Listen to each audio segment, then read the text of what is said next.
Remember when I reviewed The Letter for the King? This is much better.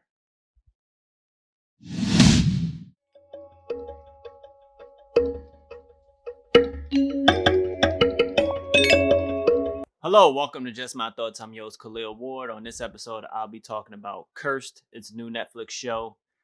And it is similar in a way to The Letter for the King. There's a young person tasked with delivering something or, meeting someone. But this show has more depth, more character growth, more interesting characters, more action. You follow this girl named Nimue. I hope I'm saying that right. She's a Fey girl. She's cursed. They say she's a witch. She's attacked when she was younger, and ever since then, everybody calls her a witch. They mistreat her throughout her little village. Nobody really wants to be friends with her. There's only a handful of people that like her. So she's already an outcast. And then you have the bad guys, I would say. One of the bad guys. They're these weird priests. They called the Red Paladins, and they go around killing people in the name of God. So they are out to hunt this Fey woman. Well, they want to kill all Fey people anyway. They just don't like them. And Feys are not these magical people. They look like elves, or they have like little elks on their head, but they're not like magical. She's the only one who has like some powers. And then you also have Merlin, the magician, or not magician, because Merlin doesn't have any magic in this show. He's quite the swindler. He likes to talk his way out of a lot of things. But a lot of people have heard rumors that he doesn't have his magic anymore. And you learn about that throughout the story. That's what keeps the story very interesting. A lot of people have backstories, and you get some information about that. The Red Paladins have this warrior called the Weeping Monk, and everybody is afraid of him. He literally kills most of the people he comes in contact with, and nobody really knows why.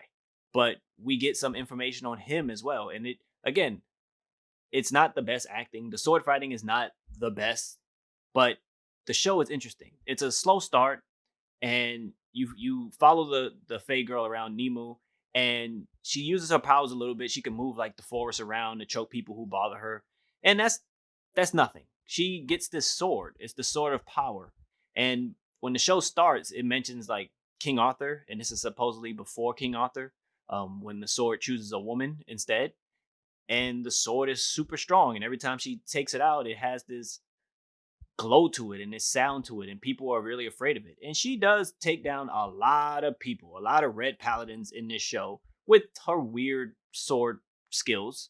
Again, sword fighting not great, but she learns about who she is. She learns about the sword, and she learns about like the bad guys that are after her. So like the show develops these characters better than that other show that I was talking about. I like Merlin, particularly because whenever he's on screen, he's trying to do something for someone else, but also something for himself. Like he always has a plan, and it's never what he says on screen at the time. It's always something else developing in the background, with Merlin. Um, it's set up, I believe, for a season two.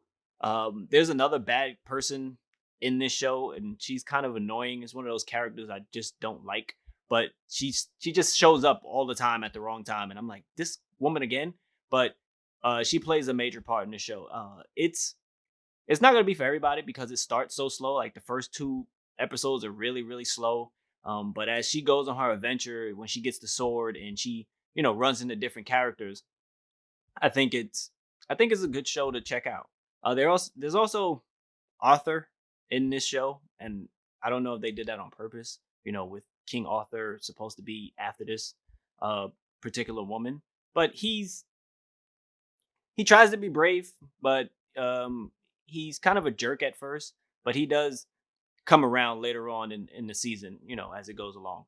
But it's called Curse. If you watched it, let me know what you think. I watched it over the weekend, and I was entertained. Like as the episodes kept going, I was like, okay, what's happening next? I like where this is going. I like how they're sprinkling a little bit of information here and there.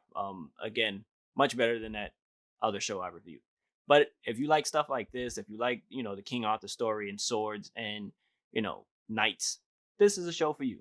Check it out. Let me know what you thought. Deuces.